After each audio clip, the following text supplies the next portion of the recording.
Today, we are doing a roller coaster manufacturer tier list.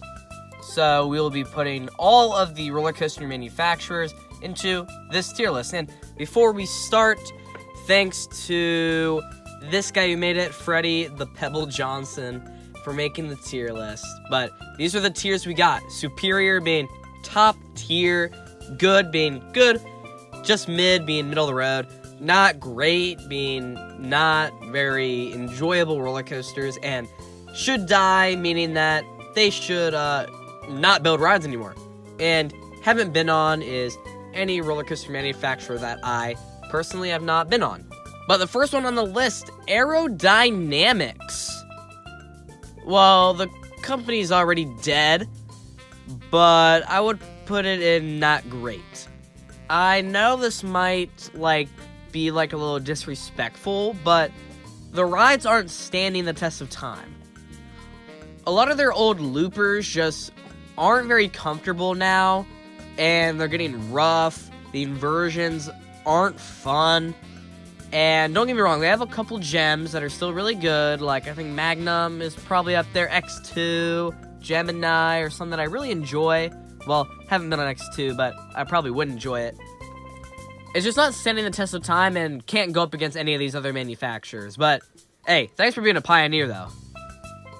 Bolliger and Mabillard, going straight to Superior. This is arguably the best manufacturer right now.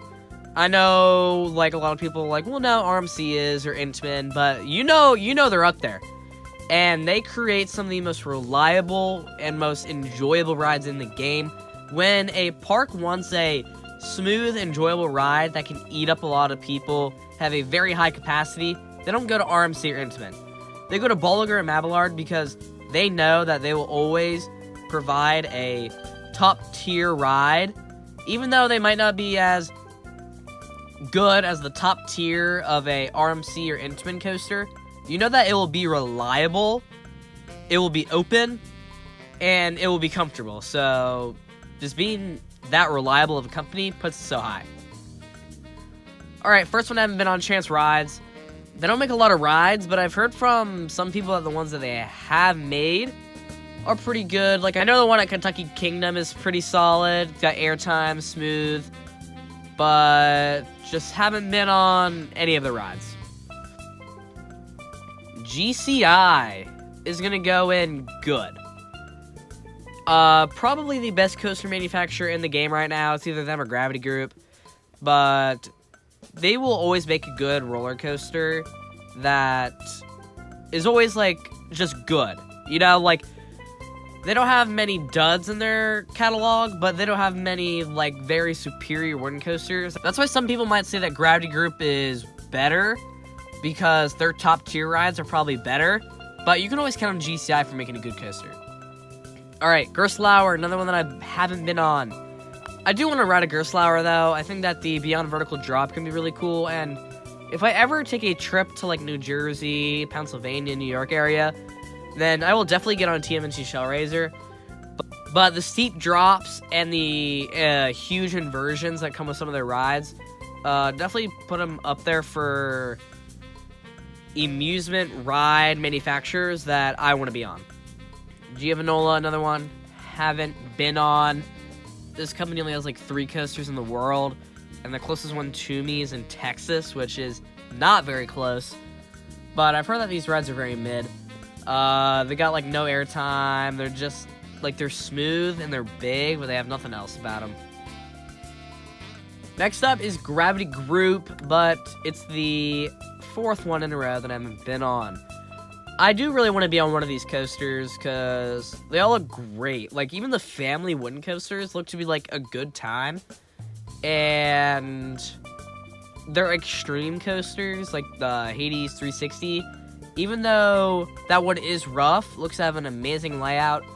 And if you can find a good Gravity Group that's smooth, it's a top tier wooden coaster. So, definitely one of the manufacturers that I'm most looking forward to in the future. Arguably the best manufacturer on the list, Intamin Amusement Rides. Definitely going straight to Superior. And probably going above B&M. Yeah, I'm gonna keep it there. Because Intamin, now they do have some misses in their catalog that B&M might not have, but their highs are so high. Like, they have rides like Maverick, Velocicoaster, Millennium Force, just to name that a couple that I've been on, that are all spectacular rides. They are filled with airtime. A lot of them are pretty smooth. Like, some Intamin coasters are pretty rough, but the ones that I've been on are pretty smooth. And also, they're just great. Like, they're high thrilling, they're innovative. The launch coasters are so good. Maverick and Velocicoaster are my second and third favorite rides in the world. Like, you can't go wrong with a good Intamin coaster. So, I see no reason why it's below superior. But, I think this is more of a older Intamin thing, because they don't have any misses now. Well, a lot of their coasters now are very reliable. It's just that the old Intamin is kind of like staining their current image, but that should not stop Cedar Fair from buying any of their coasters. They're amazing. Another one that I haven't been on, Mack Coasters. Actually, no, I have been on one. I've been on a Wild Mouse. Whoop-de-doo. I'm gonna go good.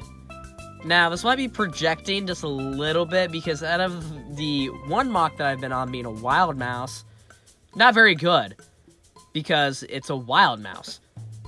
But I know they have other coasters, like their launch coasters, which are really good, and I really hope that they add one to Kings Island, because that'd be an amazing addition. But obviously, haven't been on many of their rides, but once I get on an actual large-scale Mack, I can feel good about putting it in whatever tier it is, but as of me doing a little bit of projecting, I'm gonna put it in good. Another, haven't been on, Maurer. They don't really have many coasters, or at least many major coasters, so I don't have a lot to speak of them, but I'll put them right there. Pinfari, I believe this company actually doesn't exist anymore. I could be wrong, though, but they make a lot of portable rides. So, like, they don't make, obviously, many actual installed roller coasters, because they're always on the move. But I'm not too sad about them closing down if they are closed. But, yeah, like, they're just like, it's like those, like, fold-up chairs if it was a roller coaster, but another one that I have actually been on. This is one that I've been on. Premier Rides, but it's going straight into mid. I think that for the company that they are, they're pretty solid. They are another reliable, solid launch coaster company, but a lot of their rides are in shackles because of their trains, because the trains are awful. Like, Icebreaker's a good ride, but the restraints are horrible. And, like, the old rides, like Flight of Fear and Backlot Sun Coaster, are also kind of just mid. So, that's why it's in mid. Like, they're literally just mid at everything. Alright, PTC. The longest going company, or the oldest roller coaster company on the list. PTC makes some very good rides. Like, for being over like 100 years old, they're pretty solid. Like, rides like Blue Streak and Racer are solid rides. Like, Racer is smooth, airtime filled, and I know that's also kind of on the park because Cedar Points and Blue Streak is kind of rough, but if you can reliably update your PTC and keep it up to maintenance, they're good rides. They're designed pretty well. They have good airtime. They're overall just pretty solid. Another S tier. I'm gonna put it right below B&M, or I'm gonna put it right below Intamin though, because I have only been on one RMC. I've been on Steel Vengeance at Cedar Point, and Intamin just has a lot more coasters that I've been on. RMC They are definitely one of the more innovative companies, at least over the last 15 years. They have completely changed how all of these manufacturers create rides and the elements that they put into these rides. So that gives it a bump. And also, Steel Vengeance was really good. And all the RMCs are really good. But you just can't take away from Intamin that they have like 4 rides in my top 10. And I've only been on 1 RMC. But Rocky Mountain Construction, great company. Top tier right now. Schwarzkopf, have not been on. I actually had the chance to go to BGT, which means I could have been on my first Schwarzkopf, being Scorpion, I think. But sadly did not make it over there. But they're kind of like Arrow, where they are like one of the leaders of the inversions and that type of stuff when they first started making roller coasters into large-scale attraction rides. So, I don't know, salute to them, I guess, but haven't been on any of their rides. Also, have not been on any S&S coasters. I think that these rides could be really good. The air launch, like Max Force, I would love to ride one of those, but sadly just haven't gotten to any park that has an S&S coaster. Now, Screamin' Swings, really good. So, and their air launch drop towers are really good. So, I have a little bit of hype for the roller coasters. So, we'll see how that is. Togo, haven't been on, but, yeah, definitely should die.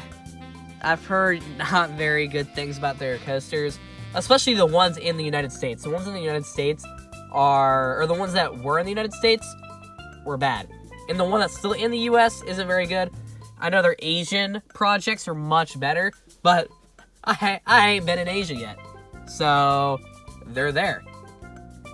Zamperla, we're going to not great. I've been on 1 Zamperla, Wild Mouse, and I should have been on 2 Zamperlas, which haven't been on because Top Thrill 2 refuses to open. And I think Top Thrill 2 will be really good, but every other roller coaster in their catalog are like kids coasters, so I can't put them up really high. But Wild Mouse is a good coaster, so they're not great, but they could improve in the future. Zier, have not been on. They also don't have many coasters like Maurer and Pinfari, but I know they have the one at Lake Compounce, I think. But they just haven't made many coasters, so I haven't ridden them. Vekoma is going to not great. That is because out of the ones in the United States, they're not good. They're all the old SLCs, the boomerangs, all of that from like pre-2000. And the only modern Vekomas are like the ones at Disney parks. And those are also kids rides. So they can't be very high up because their thrill coasters aren't good and their new coasters are family coasters. Now, once we see more European new Vekoma come over, I could put them in good or superior, but I can't do that quite yet. That was the tier list. Thanks for watching. Subscribe. Vote on my community tab since I like making videos that you guys want to watch. But that is a tier list of how I put different roller coaster manufacturers. And you can tell me down in the comments what I got wrong. And I would love to come back to this later in the future and put maybe some of these manufacturers that I have not been on yet and actually be able to rank them. But other than that, have a great day.